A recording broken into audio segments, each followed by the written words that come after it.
There was more bad budget news out of Sacramento this week. The annual May budget revision promises more steep cuts to close a $19 billion shortfall. The revised budget retains a call for the CPF-backed Emergency Response Initiative to help fund mutual aid response. Tuesday, June 8th is primary day in California, and firefighters are urged to make their voices heard. CPF-backed legislation has helped ease absentee voting requirements and help firefighters cast ballots while on the fire lines during a state of emergency.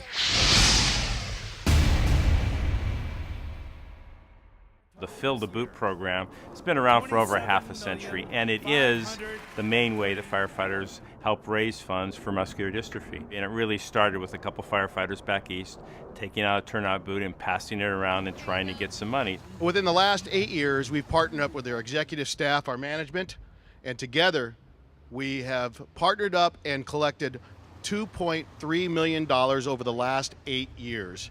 The NDA for all of us means simply hope. Hope that someday we will find a cure. A few years ago, we were having problems with Fill-the-Boot programs because cities passed a lot of anti-panhandling ordinances. So in order for us to protect the Fill-the-Boot program, we went ahead and passed a piece of state legislation that allows us to continue the Fill-the-Boot programs. MDA started the Fill-the-Boot program, but a lot of departments use Fill-the-Boot for other things. They've used it for burn foundations and other charity events.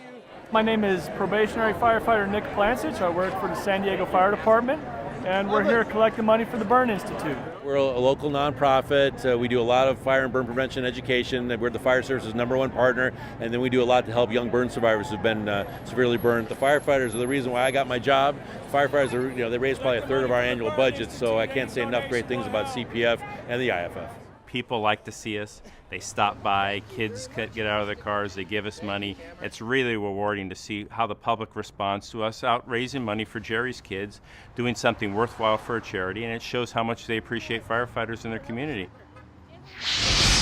For California's frontline firefighters, responding to major disasters is part of the job description, but many continue to answer the call even when they're not on duty.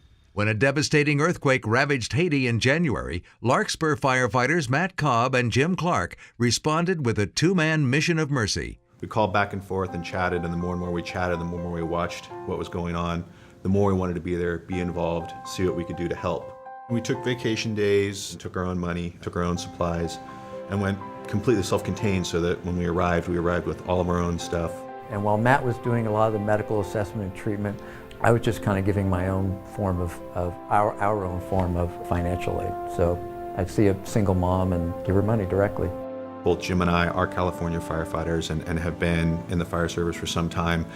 And in the process of being in the fire service in California, have developed a skill set that allowed us to go do something. Matt and Jim's selflessness earned national media attention, but they were hardly alone in their generosity. Sacramento Metro Fire Captain Barbie Laws gave the gift of life when she brought a 7-year-old Haitian boy to the U.S. for successful heart surgery. And right up the road from Matt and Jim, San Rafael Fire Captain Paul Levesque piloted a vintage seaplane on an emergency medical airlift. The mission that we were involved with was to go some location where there wasn't an airport. We weren't going to Port-au-Prince. And so the only means of getting there was a seaplane. We were bringing in diapers, we were bringing in Similacs, we were bringing in cots, tents, blankets, food, water, surgical supplies. We were bringing in medications, narcotics. We were the supply line for this area. That's just part of being a firefighter. We're wired, and all the California firefighters are wired, just to go and try their best to do something in a situation.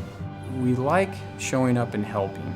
And in a disaster that's this large, we're not going to fix the problem, but we're going to take a little piece of it and fix that problem and make an impact. And that problem that we're going to fix is going to help people. You can learn more about how California's firefighters are giving back by checking the Find It Here section at www.cpf.org.